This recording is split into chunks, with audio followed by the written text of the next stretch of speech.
We're live. Welcome to Protea Live. My name is Zane Stevens. I'm the founder of Protea Financial. It is a Wednesday, a little off regular schedule again today. Kids were home Monday. Yesterday was a bit busy, so I thought I'd do justice by talking about the topic when I've got a little bit more breathing room, which is today. So here I am. I'm talking to you guys live from a beautiful, sunny California. It's been a little crazy out here. On Saturday, the temperatures got up 95, 98 around here where I stay. And down by Monday, it dropped down into the low 60s. So we had about a 30-degree swing in temperature, which is pretty insane. Pretty mild weather today, so it should be fun. Get out there with the kids and coach some soccer. Got a busy few weekends ahead. My one kid has 5 games in the next 3 weekends, and the other kid has 4 games in the next 3 weekends. So 9 games of the next 3 weekends to end the season off. It's fun. It's been great, but it's definitely going to be tiring as we run into it. But, I talk about that because one of the reasons I'm able to do this, able to coach, able to spend time with my kids, be involved in the community, is that I've been working remotely now for nearly 10 years, which is pretty incredible to think. I started working in the US in January 2014, working from home. And then we founded Protea in March 2014, and we've been a remote digital outsource company since then. We've always had offices, like I'm sitting in it right now. You see it every single week, but I'm the only person that comes here, right? We have the space because we want to give people options. We want to, my internet's down, let me go to the office. There's something, we got family over, it's busy, let's go to the office. But realistically, we've told people work from home. We trust you, which is very important as a manager of somebody, of a digital business where people are working from home, is trust. Go get it done. So today, as promised, we're going to talk about what it is to be successful working from home. And again, I've been doing this now for nearly 10 years. I think it's great. I think it's way better than the alternative. I don't have any of the politics that come with it. And it allows me to adjust my schedule for what works best for me so that I can do things that provide me with energy. I'm able to spend time with my kids. I'm able to cook dinner for my family every single day. I'm not having to lose time commuting to an office to do what I could do on my couch. Now, don't get me wrong, there's definitely a reason to be in person at times. And we find times to get together, spend time together, socialize together, get to know each other. And those are important. Next week, the team in the US are getting together, all 8 of us. So bringing in Wiley from Washington, bringing in Jose from New Hampshire, and the 8 of us will be in the same space. We're going to use a meeting room out here in this office. We're going to do some training. We're going to have our normal team meeting of the month. We're going to grab some dinner, and then we're going to have some fun on the other day as well. We're going to do some social activities and get together and just spend time together, team building, training, learning, development, improving who we are all around, while being able to spend some time in front of each other so we get to know each other better. But let's talk about the working from home portion. Now, the working from home portion is really, really important. And I know how people say, there's so many distractions. It's so tough. There's so much going on. I don't have a dedicated space. Yeah, that can all be true, right? And I can understand how some people find it difficult. There are people who thrive on social interactions. What I say to those people, well, you don't have to get your social interactions from work. I understand that it takes up a large portion of your day, but if you're able to have flexibility and plan your day, you can fit things in with other people to get that same energy. I know there's also obviously the people that have worked in the office for so many years. They don't know any better. It must be the right way. I get that. I was at KPMG and then at a listed subsidiary. I spent a ton of time in the office. There was a lot of, you have to be seen to make sure you're getting things done. And, part of why I wanted to go to digital and remote and let people work from home is because that sucked. There were definitely days where I was just sitting around the office, twiddling my thumbs, waiting for other people to get work done. And it wasn't super productive. I think also there were a lot of times where we had in-person meetings, And literally, there was no reason for it. We had that meeting in person because we were in person. An email probably would have sufficed. There's a lot of ways to sort of underutilize technology when it's so easy just to let's jump in a room and talk, and then how much time is actually spent on the topic. So I think a lot of time is wasted through in person. Again, there is a place for it, but I do feel like the most productive usage of my time, not just from a work standpoint, but from an all-round standpoint, is better used when I'm working at home. I don't have to lose time with mundane tasks like packing a lunch, like getting dressed up fancy, about like commuting. I can rather use that time to exercise, spend time with my family, uh, sleep. There's always a good one. Um, that time that we waste could be used in better ways. And I believe that it will, in the long term, create a better, well rounded, happier individual. But you have to commit to working remotely to be successful. Because if you don't do a few things to work successfully, you will struggle. And it does take some adjustment, especially if you haven't done it before. So, what I wanted to do today, I've got 7 points. I mean, I could literally talk about this forever, but I'm going to jump into the 7 points. We're probably already going to go long. We're at 6.5 minutes already. I haven't even started talking detail on the topic, but we'll go through it. And I think the number one thing that everybody always forgets about is when you go into the office, you have a routine. So if you're working from home, that really shouldn't change. You should still have a routine. You should have a process of going to work and a process of coming home. You should have a fixed business day. Hey, I'm an 8 to 5er. Great, do the 8 to 5. I'm slightly different. I do 4:30 to 6:30 and then 8 to 4. That's the way I build my day. It works for me. I have a routine. You should have a routine and try to stick to that routine as often as possible. Creating routine makes your body go, okay, it's time to work, gets you engaged in what you're doing, and makes you help you like get the process going and moving so that you don't have to worry about all these other things like I need the visual effects of it. You're already triggering it with your routine. You're getting used to it. Routines are really, really important. And it will probably help you with some of these other things that I'm going to talk about next. Because number 2 is minimizing distractions. Now, can be tough when you're working from home because, hey, the television's right there. Hey, the fridge is right there. Hey, I have a spouse at home. Hey, I have kids at home. Oh, I want to go pet my dog. Oh, I've got these chores that I need to do. Great. Those are all important. But if you're setting your routine, you should be able to minimize those because in your routine, you can build in, hey, this is my time for lunch. Every day I want to set some time up to be able to do some stuff at home. Hey, I need to do laundry. I need to cook dinner. I want to set my routine up so that I can do those things that I would see as a distraction and then forget about them. This is work time. I'd also recommend, finding a space to work, clear it out away from those distractions. I have my phone nearby all the time. Big part of that is, I take calls. I get phone calls from potential clients, referral sources, team members.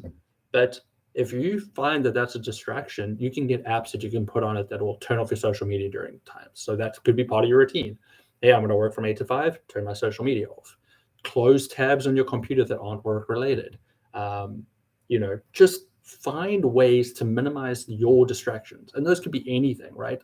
It could be that fridge that's just sitting like right over here. When I work at home, my fridge is literally, what's this? This is my right-hand side. It sits on my right side. If I turn like this, I see my fridge. Pretty big distraction because then I want a snack. So find ways like, no, these are my eating times, 10 o'clock, 12:30, 4 o'clock, whatever it is for you. I like to have snacks during the day.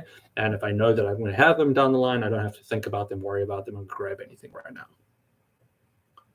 Number 3, it sort of links to the portion of what I spoke about, time with spouses, doing chores. Well, setting boundaries, right? Setting boundaries that this is work time and I do work. But also understanding if I finish at 4, bam, I'm done at 4. It is now home time. I have to go and live my life. The thing that I think a lot of people struggle with is they do not set those boundaries and everything becomes a little gray, right? It's really, really tough. And there's part of that is with creating that, routine that I spoke about in point 1. I'm very bad at it. I love to work. I love what I do. And I would work, 3, 4,000 hours a year if I could. Not good for my health, not good for my family, so I don't. But I still need a process for myself, part of my routine that creates, boom, this is my boundary. This is no longer work time. The way I do that is I tell my clients, I do not work after 4 on a normal day. If you need me, you get hold of me before 4. Currently during the soccer season, I coach soccer twice a week. I am not available after 3:30 twice a week. I fetch my kids every single Friday. My clients are aware of that. I go and fetch them. 2:45, I'm done. To 3:15, I might pop on, check some emails, but then I'm gone again. Create those boundaries for yourself. Figure out ways to separate work time from personal time. I have a leave work process, and it's super simple. I just say, okay, my time is done, and I grab my laptop screen and I close it. That habit of closing my laptop is a signal to my brain, work is done. Incorporate in that point one, your routine side, a process to create clear boundaries for yourself. Work is done. I do not need to check my emails for the rest of the day. People are aware I'm done for the day. Number 4, and you'll start seeing a lot of these sort of flow into each other, and it's part of just a bigger process and cycle of figuring out your mind is find balance. The biggest benefit from working home is doing other things that you like. Everybody's worried about finding balance, but the best way to find balance is identifying what's important to you in your life and finding time for them on a daily, weekly, or monthly basis. It's very important to me to cook dinner for my family. So I find time every single day to cook dinner. It's very important for me to find time to coach my kids' sport. So I coach my kids' sport. It's very important to me to do some form of exercise. It's either setting time in the day or taking phone calls while I'm walking outside or on the exercise bike. It is finding those things that are important to me that make my day better and fitting them in. It's important to find balance, that you understand that there is work, there is play, there is family. These are the items that are important for me, and fit them into your day. And there's no better way to be able to do this than creating that routine, setting boundaries, and then finding time to do the things that you love. And if that's, I like to watch, Thursday night football, and I'm going to watch it every single week, do it, schedule it. Make sure that you end your day at an appropriate time so that you can watch it. Find out what is important to you and find balance. We're going to get more into now the nitty gritty, right? So one of the things that people worry about when they're working from home is that people don't see me. They don't know if I'm in trouble. I don't know if they're in trouble. I don't know how to help. I just don't know. How do we connect with people? Well, number one, and I talk about this all the time, is communication. If you're going to work full stop, you have to be good at communication. If you're going to be working digitally, your communication needs to be even better. Why? Because nobody can see you. Tone can get lost. There's no visual expression of what you're doing. There's nobody can walk past you and go, oh shit, you look like you're struggling. No, you have to learn to communicate these things. And with most communication, it's simple, right? Keep it clear, keep it concise, communicate frequently, communicate on time, and be kind. Communicate, communicate, communicate, communicate, communicate, and work on your communication. Improve, improve, improve, improve, and communicate all the time. If you're struggling, communicate. There's no point in telling somebody you struggled when they come to you and say you never met a deadline. Communicate early. The timeliness there is communicate when you're starting to struggle. So communicate often. It's so important to communicate all the time, but in a digital world, there are no visual representations if you're struggling.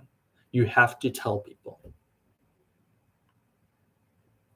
On the other spectrum, people worry that, hey, what happens if I'm really doing well, but nobody can see it? Well, there's a couple of ways you can do this, right? You can be proactive.